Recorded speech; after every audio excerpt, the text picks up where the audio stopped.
Hey, everybody. Hi. Did you like the movie?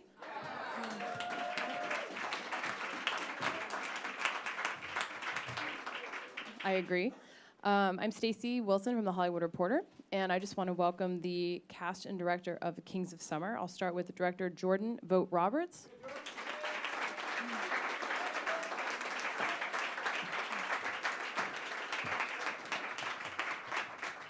Gabriel Basso.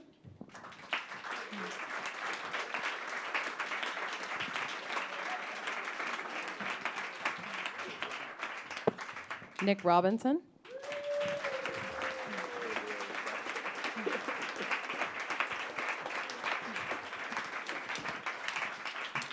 And Erin Moriarty.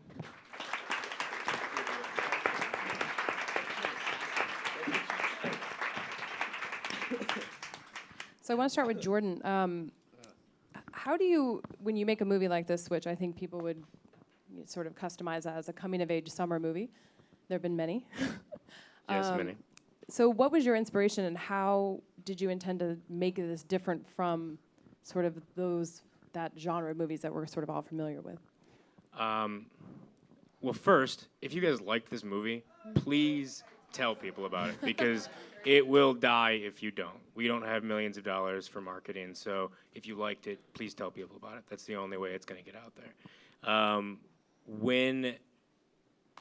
When the script came to me by Chris Galetta, who's an incredible writer, it just reminded me so much of the movies I grew up on, Goonies and Stand By Me and just old Amblin movies and John Hughes movies. And the thing that appealed to me about it was that it just aligned perfectly with what I wanted to do with my first feature, which was say that comedy can be like, it doesn't have to be boring and in a box. It can be beautiful, and it can be visual, and it can be heartfelt, and it can be heartbreaking, and all these things at once. And so Chris's script just seemed like such a, you've seen so many coming-of-age stories before, over and over and over again. You've seen so many coming-of-age stories. So I think for us, it was just about how do we tell this in a new way? How do we combine, like, Terrence Malick impressionism with really dumb comedy, That's no small feat. And so, yeah, for us, it was just about finding a new way to tell a story that effectively you've seen before. And tell me about the casting process, because I would say everyone here is perfectly cast for their parts, and that's a big achievement. I got really lucky. I have these incredible actors and a bunch of people who can't be here tonight. And look, we have incredible comedians in the movie, just phenomenal adult actors, but the movie lives and dies by the kids. And you don't walk out of Stand By Me and say, man, one of those kids was really good. Like, all those kids are great. And then the audience member gets to decide who their favorite was.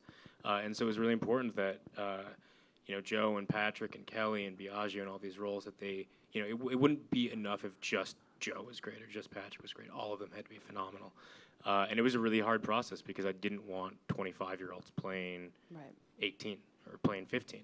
I don't know if you guys can tell, but I'm not 15 anymore, and nor is the writer. And so we immediately said no one over 18. They have to be close to that age. And then once, I believe that people come in as their role, more or less. And these guys all just blew me away right away. And then I sent them through improv training, not to be like super quick and witty, but just so that they could provide the movie more insight about being 14 than I could. And the actors, so Gabe, why don't you tell me about how you got cast? How'd the script come to you? The script was sent to me, just normally. It was amazing. Chris did an amazing job with the script. I fell in love with it immediately. Rarely do I laugh at scripts when I read them, but scripts are generally not funny when but this was, this was genius. And I read it, really liked it, went in, met this guy, and then like 2 weeks later, I came in, met him, and then I was sent to Ohio. Sounds like a secret mission. Banished. And Nick, I can't really see you over there. Yeah, hi. hi. Nice to meet you. So Gabe, get the fuck out of the way. Not in those words, but that'd be great. But seriously, Gabe, get the fuck out of the way. It was implied. I got it. We're all being very polite. That's nice. In terms of casting, were you casting everyone at once, or did you you lock in one actor and then you sort of move on? What was your process? For this, it was, I think it was about finding it wasn't just like, this is our Joe Toy and this is our Patrick. Like, as soon as I was like, I think Nick is our guy, I think Gabe is our guy, it was about chemistry testing then. Right. You know, like so much of the movie, like, look, the story is when you, these guys can never keep their shit together. This is a big problem. This was on set, too. This is the same story. Same thing a year later. It really was just about figuring out what that chemistry was. Because really the movie, like, it's about watching, it's about youth and it's about watching them bond and the bonds that they have. Right. So, you know, Erin was in there for an entire, I basically knew she was our Kelly at that I was point. there for like 4 hours. Yeah, we were there for like 8 hours reading with every single guy. I remember thinking if I didn't get the role at the end of the day, that was really shitty of you. So thank you. Which happens. That happens all the time. And then Nick, at what point did you come into this process? Yeah, from the get-go, it was just a normal audition process for me. I was sent the script, and I just fell in love with it, its sensibilities, and just it captured, you know, what it is to be 15 and be in that very strange no man's land between like adulthood and childhood, and you're not really an adult, you're not really a child, I don't know, and yeah, and so I went in. I met with this schmuck right here. He claims he did not like me very much at first. I didn't like him. I didn't. No I one actually liked me didn't at like first. you at first. You were Really cold. you were really like, I let a cold, bunch of and you had teenagers like know who's boss. long hair and a beard, and He looks really no, he never different he now. did like stubble.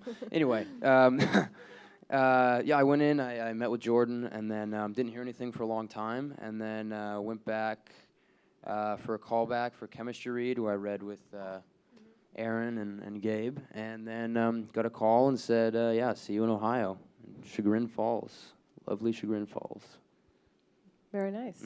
That sounds like actually, for a small film, pretty, you know, sort of kismet casting experience.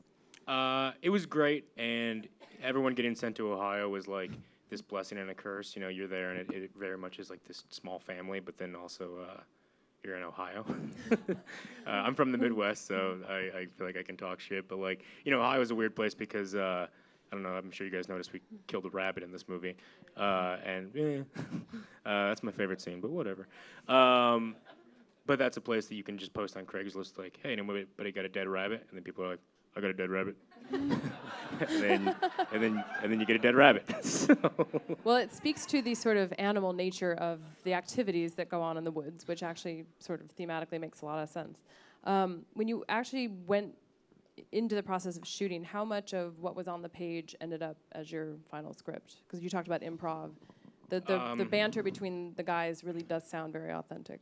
So Chris gave me an incredible script. He really did give me just this wonderful, wonderful base of really rich characters in this fantastic world. But I encouraged a lot of improv with them. And like I said, not to be like super jokey and funny, but just like one of my favorite scenes is when he exits the house and he hits himself with the stick in his foot. You know, and that's all just like stuff like that's not scripted. There's a bunch of stuff like Offerman at the doorway with the cops, that whole like fuck you exchange. Like there's so many unscripted things, and a big part of it in general was like, you know, we did want that like lyrical impressionistic thing, and that was just a lot of like, these guys never had a break. I mean, we're at SAG, but I broke every one of your rules with these teenagers. It's off the record. Don't Off worry. the record. No, but like these guys were just, during their lunch break, our camera would be pointed towards them while they were eating, and they wouldn't know it. You know, like it was just about capturing them when they were being raw and authentic, because the movie's about being that age and what it is to be that age and the rawness of it. So there's a lot of improv, and a lot of things changed, but you can't do that. Improv is just like a method, I think, I think it's like a life skill. It just teaches you to fail boldly and to fail bravely. It's an important thing in general. And so you use that as a tool, ideally, to like reveal something about character as opposed to just jokes. Right. And so that's what we did. And for the actors, was there a particular scene that really tested your will and tested your mettle as a performer, where you just thought, I don't think I'm going to get through the day if we don't wrap this scene? Every single goddamn day on that. No, I'm kidding. The rabbit scene was kind of rough. That was. Jordan likes to say that my childhood was lost on camera. You guys witnessed that, the death of my childhood, along with the rabbit, and I mean it was a tough shoot. We shot this thing in 23 days, and so there were a lot of all-nighters. There were a lot of questionably legal days, and It looked very hot too. Was it? Super hot. Yeah. very humid. You're It in was the the woods, humidity super that killed. swampy. That was You what could it tell. was. Yeah. Yeah, it was a really tough shoot overall. Like it was, people were there because they were invested. You know, it's an indie, and we don't have a lot of money, and it was important for us for it to feel, you know, like old Amblin movies. When you watch them, first and foremost, they're fucking great films. Then if they're heartfelt or funny or adventurous or any of that, that's all icing. But they're films first and foremost. And movies these days, I think, are just really cheap and disposable. And you go and you forget about it. And we were trying to make something that felt bigger. And that's a lot of investment for no time and no money. And these kids, you know, everyone just stepped up and said, we care about this thing. You know, Well, that whole right. sequence of them on the pipe banging is a story we tell a lot. But, like, I mean, speaking of breaking rules, like on our 7th day, me, the DP, and the writer, with just the camera, went out with the 3 kids into the woods because I'd found that pipe during a scout. And with that entire montage of them banging is all shot on an off day. No one else is there, and that's just boys being boys. That's just like raw and real. The audio for them banging on that pipe is on my iPhone. Like that. That's how Is that your gorilla ringtone? that was. No, I wish that was my ringtone. But like, you know, we were all just there because we wanted it. When you speak sort of fondly of the movies of your youth, our youth, and I think what this movie does so well is that it's actually a movie about young people that is, it feels authentic, but it also feels like these are fully, you know, sort of growing human beings. They're not caricatures. And I'm wondering, the actors, when you're getting these scripts, and I'm sure you get a lot of them, you're all very talented, do some of them just speak to you and some of them are just, you know, one-dimensional, very superficial stories that you just say, you know what, I don't want to invest my sweat and time in this? Is that a common feeling that you have, Gabe? Yeah, I mean, you know, you always get those scripts or, you know, like pieces of scripts that you read and it doesn't, like, speak to you. I don't want to sound super cliche, but, like, when you read scripts, you know, you either feel passionate about them or not. And, you know, with this and other independent films I've worked on that hopefully you guys will get a chance to see, you know, you always want to bring what you have to, you know, the film, and it's a lot easier to do that when you have like an amazing script and, you know, great people to work with. And even before all these guys were attached, like the script was just amazing, and I fell in love with it originally, and I didn't care what character I played, but like I wanted to be a part of this film, and I think, you know, not every job can be that way, you know, for an actor, but like it's a blessing to have one. And do you feel, yeah, well said, yeah. And do you, and obviously many of you have seen Gabe on The Big C, amazing actor. Is that her who's clapping? What's that? No, it was you. Wait. No, I was talking about you having appeared on your show, The Big C. Which you're so amazing on. Sadly, the show's ending, and it's been a beautiful piece of work on TV. If you haven't seen Thank it, watch it. Do you feel like you're in a position now where you can be a little bit more selective, or are you still sort of like, I have some dues to pay, I want to do as many indies as I can? Sort of what phase are you in, you know, so many years into your career at this point? After this, I'm not sure I want to do as many indies as I can. No, but it's like I said, you know, everything, like you want to find something that you're passionate about, and I don't really care, you know, like I've passed up on things that, you know, have been bigger than this, but bigger budget that is, but you know, like I don't feel anything for the character that I'm going out for, and I don't feel like I can bring anything to that, so I pass on it. You know, it's 4 months or, you know, 2 to 4 months of your time. I don't want to sit there and like, you know, dick around like on set with nothing. Yeah. You know, like it's always. Let's be clear though, there was a lot of dicking around on this. Oh set. no, but like there it was meant something. He filmed it. It's you for know? the I'm talking characters about- too. Yeah. Yes. Are we like? Are we, no, I just. No, I was saying, like, I don't know. It's just you find a script and you're passionate about it and you go for it, you know, and yeah, I'm not really sure. You know, That's a good answer. Good. And Erin and Nick, how did making this movie sort of test you as actors? Did you surprise yourself making this movie? did you walk away from it feeling like maybe I could do other things I didn't know I could do? Well, it was rough for Erin because it was a boys' club. It was just a such bunch a of boys' boys in club. the woods. Yeah. And the women who were in the film, I never worked with them. Right. And I went into the film kind of apprehensive about it because I thought I was going to be spending a month with 3 teenage boys, and I don't have the greatest perception of teenage boys, but somehow Jordan pulled together 3 of probably the most mature teenage guys I've ever met. Well, that's definitely not What? true. Let's not interrupt her. Keep going. Don't be rude.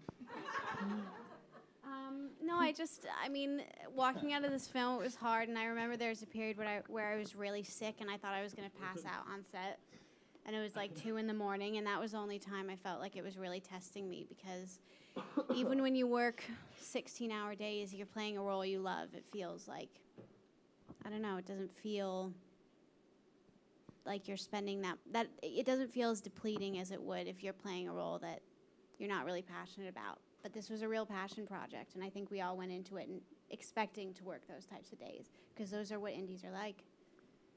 It's like boot camp. Yeah, it's like acting boot camp. Yeah.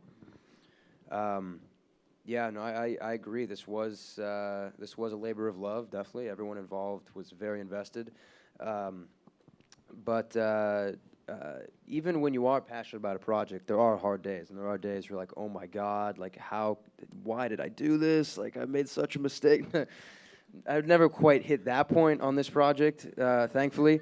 But I mean, there were, like I said, there were hard days. There were days it'd be 4 a.m. and we'd be doing that emotional scene in the house, and it was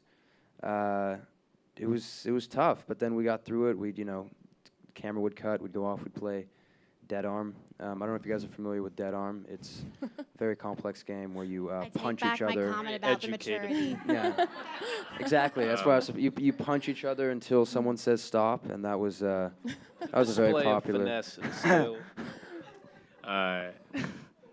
Yeah, there was I feel like it all started, I made this really weird decision that we sort of like joke about in retrospect, but like, we wanted it to be a family. Like, we didn't want it to ever feel like, oh, the kids are on set and then the adults are on set. It was just, we're all here. We're all here to make something. And with them especially, like, and this is probably my own insecurities, but like, I didn't want them to think about me as a boss. I wanted them to think of me as a friend. And that worked out great until we'd be like setting up a shot at 4 a.m. and then they'd come up behind me and trip me over and laugh and run away. But it was... Lesson learned for the next one. Yeah, no, but it was like it was a family and a very like, ideally, I think it was fun to show up to set most of the time, but I'm not an actor, so I don't know. For me, Megan and Nick are like absolutely incredible in this movie. I was at my desk watching the film last week and laughing out loud every time Megan was on camera. I mean, she's amazing, and I'm wondering what did each of you learn from them about comedy? Because it's funny. I mean, Nick kind of has his shtick he does on Parks, but he really is actually a very gifted dramatic actor too, and I think this movie got to show that. And did they impart to you anything about where the line is between comedy and drama and how they approach, because they're both great theater actors too, and what did you learn from them? Well, first of all, Nick Offerman is not playing a character. Nick Offerman is Nick Offerman. He's the manliest man I know. He does a lot of woodworking, as we Yeah, he's a as we all master know, carpenter yes. and plays guitar and has a very commanding mustache and just all things combined. Best in the biz. Yeah. But no, just being on set taught me much more than I could ever learn at like an improv class or something. Just watching these guys work and just the such professionals. I don't know. There's no other word to describe it. Nick Offerman. By the end of the shoot, he knew everyone's name on set, like everyone's name. The guys. Everyone's name. I cannot stress this enough. He'd be like, "Hey, Ted, how's your mother?" Like, hey, and it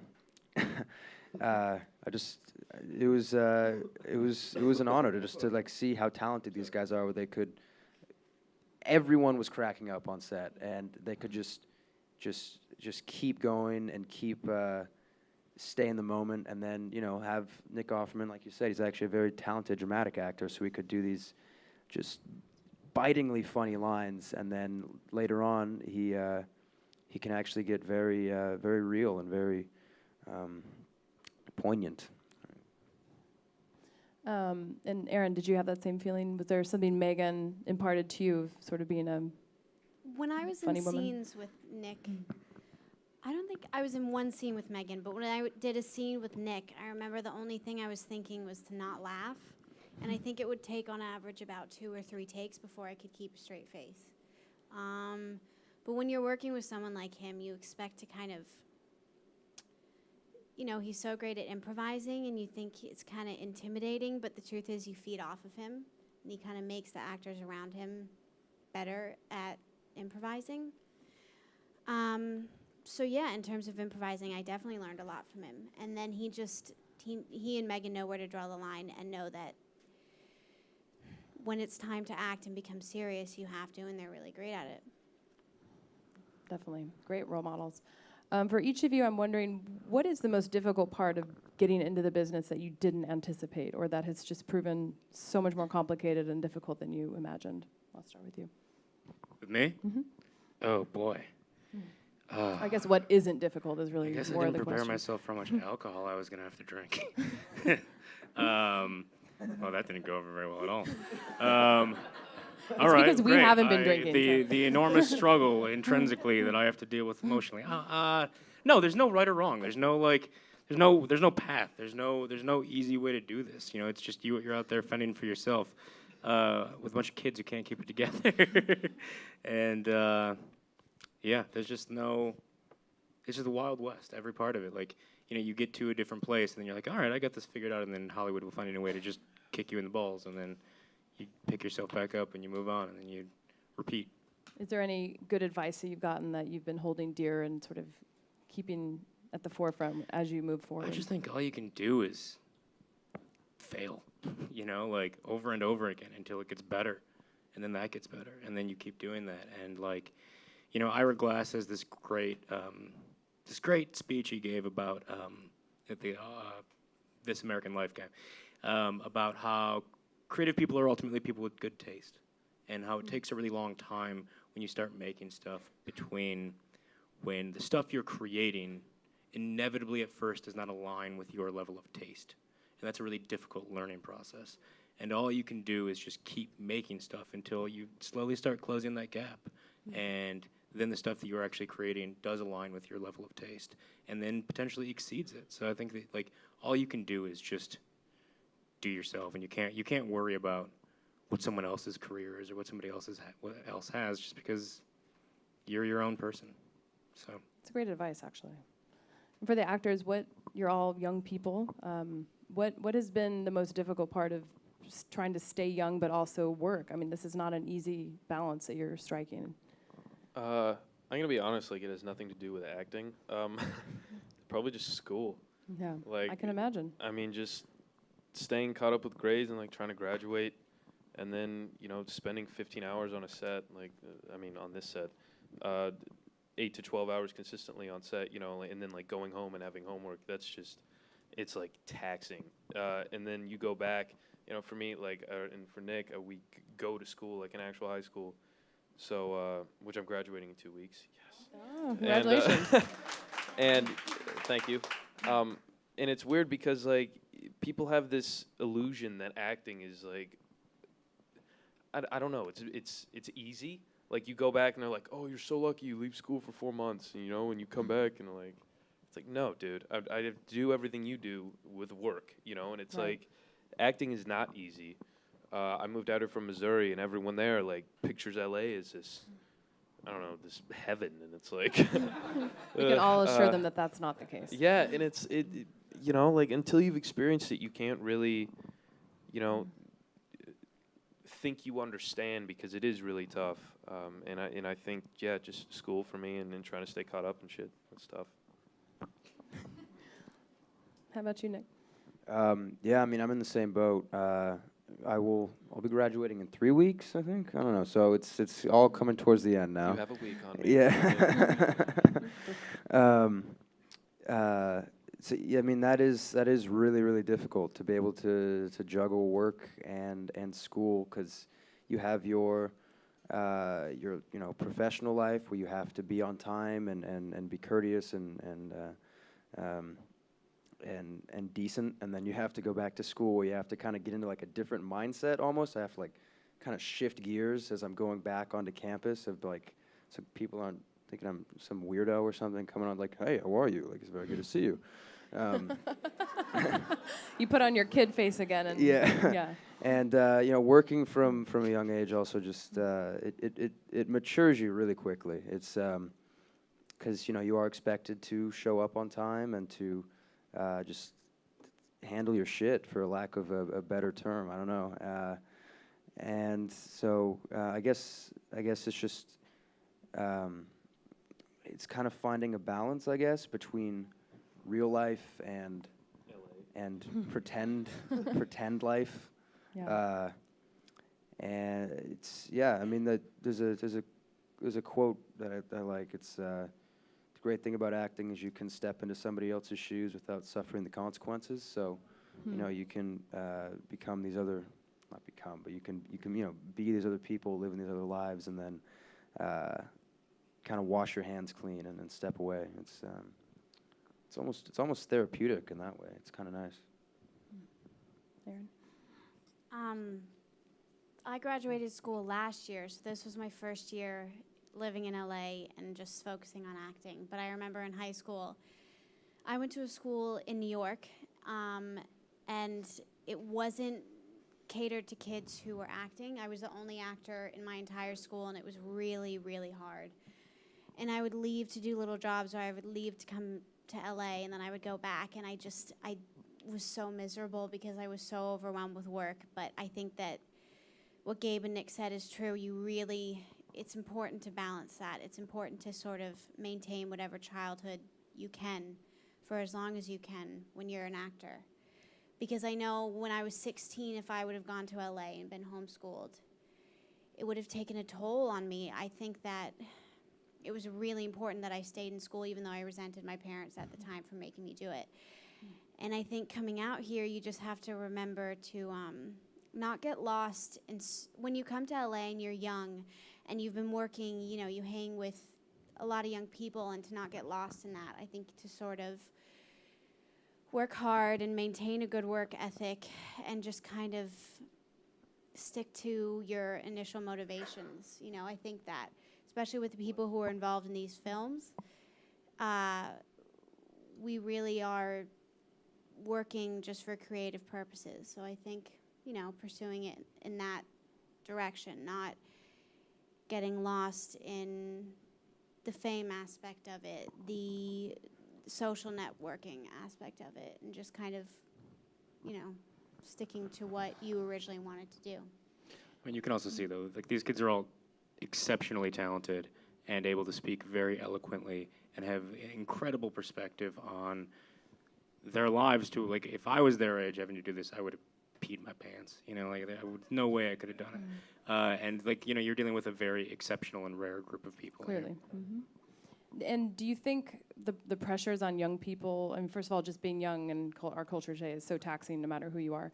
Do you think young performers are now, we've seen so many cautionary tales, we won't name names, but do you think being the age you are and getting into this business now, you're being maybe more cautious than people were 10 years ago, 15 years ago, about the decision you make and the amount of exposure that you engage in, and social media and all these things that can, as we've seen, really sort of be dangerous for people? You know, I really think, like, there are a lot of influences out here, you know, more than, you know, back in Missouri. Like, some stuff I've experienced out here that I would never have in the Midwest. And it's kind of weird because, like, I've seen people, like, lose themselves here and have to go back because they just can't, they've lost money, you know, they go out and party and they lose sight of why they came out here. And I think that's so easy, you know, for young people because they're caught up in this, like, what society feeds them is acceptable, you know, like partying, drinking, you know, just like, so they put so much importance on things that aren't important to, you know, succeeding. Like, people come out here and they just, they lose why they came out, and it's horrible to see, you know, and I think it is really tough because you're also forced to mature, you know, at really quickly because you're faced with these circumstances that you have to say no to in order to, like, be successful. You know, like we were cast because we were able to present ourselves as kids. You know, like these people aren't, you know, 25 like Nick said, or like Jordan said, and you know, it was our attachment to like what brought us out there in the first place. At least for me, that got me cast. You know, because I didn't lose myself in L.A. You didn't grow up too fast, essentially. No, yeah. I didn't make any like horrible decisions. Yeah, I mean, I guess those like cautionary tales, like you said, I guess maybe help put things in perspective. But I don't know. I feel like you kind of are gonna. I don't know how to. I'm not exactly sure how to put how to say what I'm trying to say, but you're going to. He's drunk right now. I'm sorry, guys. Speaking of partying. I think you're going. I mean, those cautionary tales are, you know, kind of a warning in the back of your head. But I think you're going to, at the end of the day, it's very easy. It's easier than you think to get caught up in everything and to kind of lose sight of reality, I guess. And so you're gonna just kind of. I think you have to make bad decisions to grow as a person and to learn. And it's just kind of drawing the line as to how far you take those bad decisions, maybe. You just kind of have to have, that's what those cautionary tales are, maybe, is like kind of the wake-up call where you're like, okay, this is not working. I have to kind of take a step back and reevaluate. And also surround yourself with good people. I think that's really, most people who are successful say that in their Oscar speeches. You know, they had people they trusted around them. It's clearly all of you do. Erin, did you have anything to add? Yeah, no, I think that it's sort of inevitable that when you're young and you're living in LA, especially when you're alone out here, you're going to kind of make mistakes. But you know, when you make those mistakes, you have to learn lessons from them and apply them to your life. And I think that those cautionary tales happen because those people went too far and sort of didn't take those lessons to heart.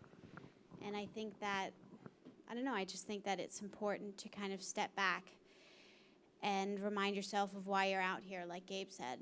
And I think that when I moved out here, it was hard not to get lost in a group of young friends. But like you said, you have to surround yourself with really good people and just make sure you stay on top of things. You keep putting the work in, because I think that luckily we're in an industry where if you don't put in the work, you're probably not going to be able to keep working.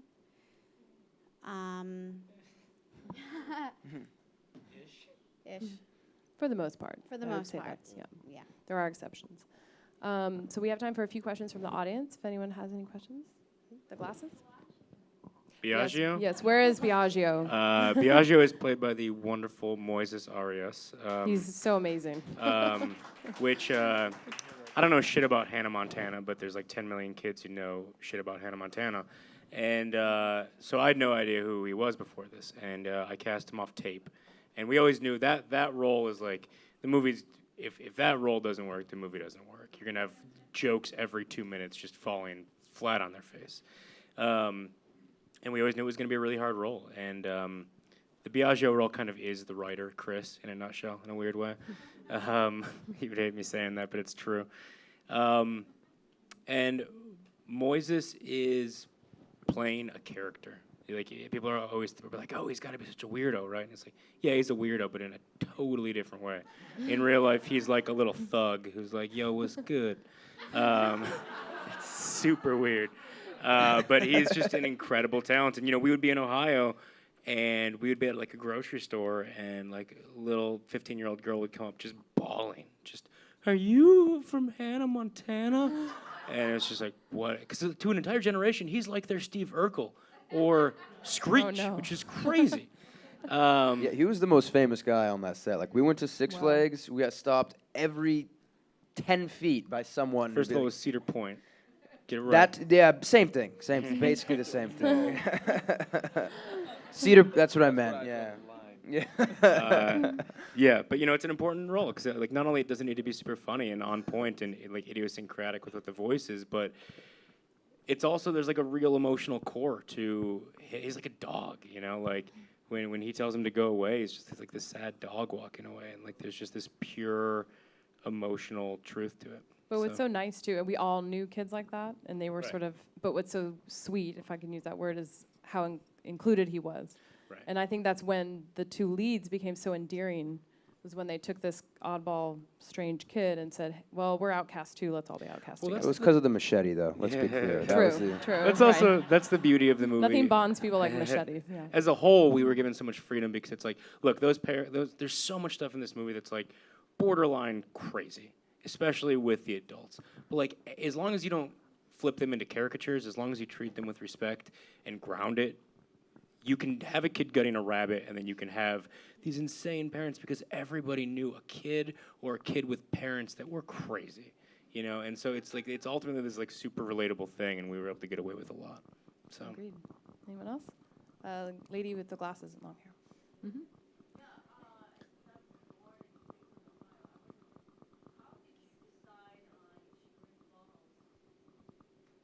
How'd you decide on the location? The taxes. Chagrin Falls is a town, for the rest of you who don't know, that I would describe as aggressively quaint. It's like a little popcorn shop and a waterfall, and it's ridiculous. But it's also, you know, it's near Cleveland. One of our producers is from there, and it's just beautiful. You know, like the whole Emerald Necklace, the whole park system. I don't think most people know Ohio looks like that. You know, and we wanted it to feel beyond the taxes. We wanted it to feel unique and like a place people hadn't been to before, without it feeling like a jungle. And so we went and scouted Ohio, and as soon as I saw those locations, I was just like, yes, this makes. You know, I'm from Detroit. I'm from the Midwest. So to me, like I wanted to make a very Midwest story, and there's subtle things that I think no one would ever pick up on that are super Midwest, but ideally it can reach outside that. Gentleman with the mustache. I think you have a mustache. Yeah.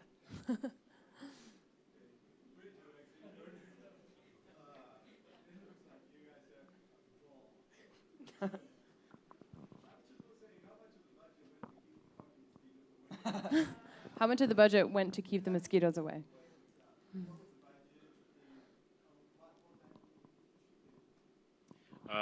The budget was, shall we say, under $2 million. And we shot digitally, but we did a lot of weird things. I'm a really technical guy, and so we shot a big thing to me, because we wanted to capture that vibe of old Amblin movies, was we shot on these wonderful Panavision lenses, these like anamorphic C-series basically, which is what they shot Star Wars on effectively. And so that in itself gives it a very specific look. And then my DP and I actually shot plates of film grain, and because it's digital, we then overlaid film grain onto the digital image. So you're looking at a digital image that has living grain to it, which is super rare. And then we just, you know, the visual element was really important to us. You know, we didn't want to make a comedy that was flat and boring. It's just a shame that most movies look shitty these days. So, thanks. One more question, right here. Hi, Colleen Burrow. I just want to say that the film just totally took me away. It was so entertaining, and I usually don't like watching dramas because I get too emotional and too, but it was just wonderful. So for each of you, actors and director, who are a couple people that have influenced you throughout your life, that inspired you to act, to take your path, to direct? Who are your influences? I would say my two main influences beyond like life in general are Shel Silverstein. I'm a really big fan of everything that he's done, especially his adult works. And then a guy by the name of Shigeru Miyamoto, who none of you probably know by name, someone apparently. But he basically defined my childhood. He's the guy that created Mario and Zelda and Donkey Kong and basically all of those Nintendo properties. And that's just so forever seared and ingrained into my brain. And his whole thing is about not losing, and Shel as well is just about still having that child inside of you as you learn to grow up. So yeah. I never really wanted to act, you know, like that may come as a surprise. But I didn't really come out to LA to act. I came out to visit family who wanted to act, and like I ended up falling into it. You know, there's never really been like a direct influence of like actor or director on me and my choices. But the people I've worked with like have helped guide me, you know, like on the Big C, all those people are amazing. And working with them, like, really, they impart a lot of, like, knowledge onto me, you know, and it's really cool. But other than that, like, I don't know, I want Nick's gonna give me shit, but I want to go into soccer, like, professionally, and Jordan too. Wow, look at that. And like I've tryouts and everything in Europe this summer, and it's more soccer players have influenced me, you know, like as a person than actors. Thank you. No, I think it's awesome you want to be a soccer player. I'm not going to give you shit for that. I just give you shit because that's all you talk about. That's like... I just went this entire, like, 45 minutes without saying a word about soccer. Well done. I didn't know anything well done. about that. Well, yeah, I grew up watching kind of strange films, I guess, for a little kid. Like Zulu, 20,000 Leagues Under the Sea, Davy Crockett, the original Davy Crockett. And like Singing in the Rain. A lot of I guess just classics, and I would sit there and act it out in front of the TV, and you know, run around the house and in whitey tighties with a butter knife and be Peter Pan or something. And so I guess that was me growing up. That was me. That was him on set too, yeah. right? And so I gave his yeah, no. So that was me as a kid. I guess that was kind of strange, but so that was always. I guess I was never good at sports, so I had to do something, and so I kind of just fell into acting. I think you're in good company, probably. I fell in love with it. Yeah. So I guess I don't know. As far as influences go, Fess Parker, man. That's my. I don't know. Mine are more personal. I think that my dad was my biggest influence, and it's a shame that he's not in the industry because he's in love with movies, and he exposed me to a lot growing up, and a lot of them had strong female characters, which he was, you know, he wanted to show me films that would influence me in that way, and I don't think he expected me to be an actress, but I wanted to be involved with film somehow, and I just kind of fell into acting. Good answer. Well, thank you for your time. It was great. Thank you. If you guys like the movie, please go to Twitter, go to Facebook. Literally telling one person to see it makes a huge difference. We open May 31st here, and then we expand, so please help spread the word. Thank you guys so much. Thank you.